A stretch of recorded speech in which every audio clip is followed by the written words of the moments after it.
ការពិតបើសិនជាអត់មាន AODB ជួយទេគឺដំណើរការផលិតកម្មកសិកម្មនៅក្នុងសហគមន៍នេះគឺយើងអត់អាចដំណើរការទៅបានទេអញ្ចឹង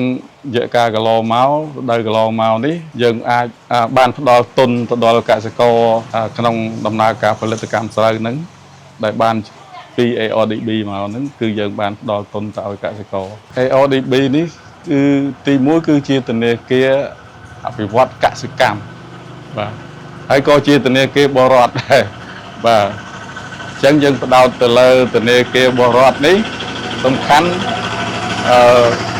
តម្លៃការប្រាក់ទាបដែលយើងអាចទទួលយកបានការពិតណាស់បើសិនជាយើងរកដែលសេវាពីខាងក្រៅពី AODB អញ្ចឹងកសិករមួយចំនួនគាត់រកដែលទុនបង្វិលក្នុងលក្ខណៈឯកជន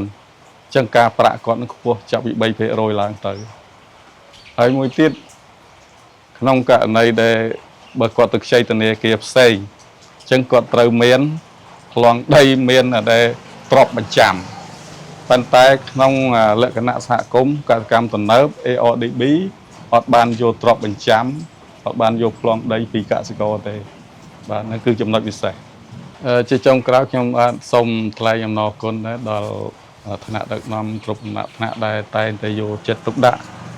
ជួយកសិករក្នុងការបង្កើតជាសហគមន៍កសិកម្មទំនើបនេះឡើងដើម្បីលើកតម្កើងកម្រិតជីវភាពរបស់ប្រជាកសិករហើយក៏ថ្លែងអំណរគុណដល់ AODB ដែលបានចូលរួមចំណែកជាមួយដែលក្រសួងកសិកម្មដើម្បីដល់អនុទានដល់កសិករនឹងឲ្យបានដំណើរការផលិតកម្មស្រូវនឹងទទួលបានជោគជ័យហើយទទួលបានប្រាក់ចំណេញគួរឲ្យកត់សម្គាល់